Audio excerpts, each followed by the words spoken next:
सारा खेल इन 4-5 नामों तक महदूद होकर रह गया है। सुन्नी, शिया, बरेलवी, देवबंदी, अहले हदीस, अहले कुरान। और याद रखें, ये महज लेबल नहीं है, ये महज लेबल नहीं है कि हम कहें मुसलमानों ने अपने ऊपर लेबल लगा लिए हैं। ये महज लेबल नहीं है, इनकी एक बाकायदा हिस्ट्री है, इनकी एक तारीख है। जिन्हें हम लेबल्स कहते हैं,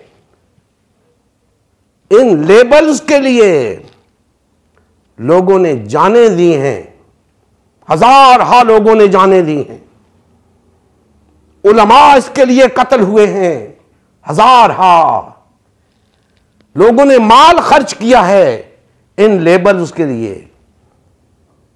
तो ये लेबल्स नहीं हैं, इनके लिए लोग मर मिटने को तैयार हैं। इतने लोग इस्लाम के लिए मर मिटने को तैयार नहीं जितने इन लेबल्स के लिए मर मिटने को तैयार हैं।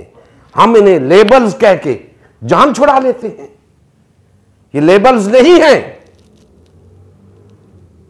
ये बात हमें पेशे नजर रखनी होगी। न जाने हम किस खाम ख्याली में हैं कि इनके अंदर वहदत कायम हो जाएगी। नहीं, नहीं हो सकती। मैं बताता हूं, तफसील से बताता हूं कि क्यों नहीं हो सकती। दोस्तान मोहतरम, सबसे पहली चीज तो यह है कि वहदत से हमारी मुराद क्या है। वहदत से हमारी मुराद क्या है?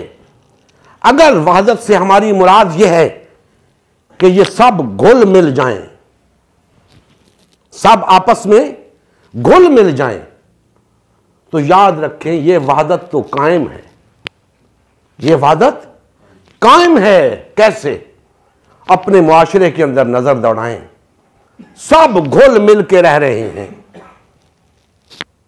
शादी ब्याह के मौके पे देखें, सब इकट्ठे हैं, खुशबाश हैं, कोई मसला नहीं। एक ही हाल के अंदर सुन्नी भी होंगे, शिया भी होंगे, बरेलवी भी, देवबंदी भी, अहले हदीस भी, अहले कुरान भी, सब बैठे हैं।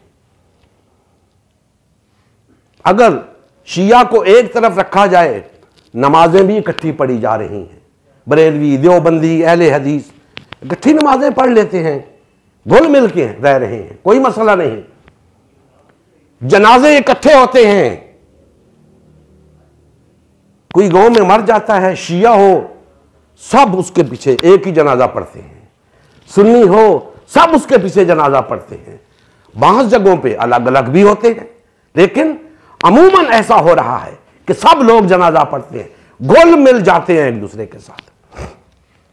हत्ता के इस जमहूरी निजाम को तकवीयत पहुंचाने के लिए, इस जमहूरी निजाम के तहत गैर अल्लाह की हाकमियत के कयाम के लिए,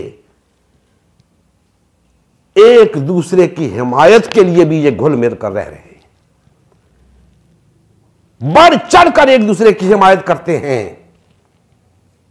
सुन्नी, शिया, बरेलवी, देवबंदी बिला तमीज़े मसलक और मजहब इस निजाम के अंदर एक दूसरे से तावन करते हैं। तो ये घुल मिल कर तो रह रहे हैं। अगर ये वहदत कायम करनी है तो ये तो कायम है। पता चला कि नहीं, ऐसी वहदत नहीं। नबी करीम सल्लल्लाहु अलैहि वसल्लम की ज़िंदगी का मकसद ग़लबा दीन इस्लाम था। इस मकसद के हुसूल के लिए उम्मत मुस्लिमा की तश्कील हुई। उम्मत मुस्लिमा ने नबी करीम सल्लल्लाहु अलैहि वसल्लम की सयादत व क़यादत में इस्लाम को गालिब व नाफिज़ किया। जब तक उम्मत मुस्लिमा में वहदत रही, इस्लाम का गलबा बरकरार रहा। जैसे ही उम्मत मुस्लिमा में तफरका रोनमा होना शुरू हुआ, यानी पार्टीबाजी शुरू हुई, इस्लाम का गलबा जाता रहा। आज गलबा दीन इस्लाम की बहाली की वाहिद सूरत उम्मत मुस्लिमा की तश्कील नौ है।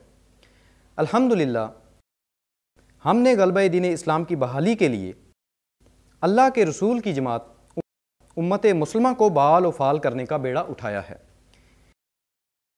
ये हमारा ही नहीं, हर कलमा गो का अव्वलीन फरीज़ा है कि हर किस्म के बातिल और तागूती निज़ाम के ख़िलाफ़ उठ खड़ा हो और गलबा दीन इस्लाम की बहाली के लिए फ़िरका वारियत और पार्टीबाजी से किनारा कश होकर सिर्फ़ और सिर्फ उम्मत मुस्लिमा को बाल व फाल करने में अपना तन मन धन लगाए।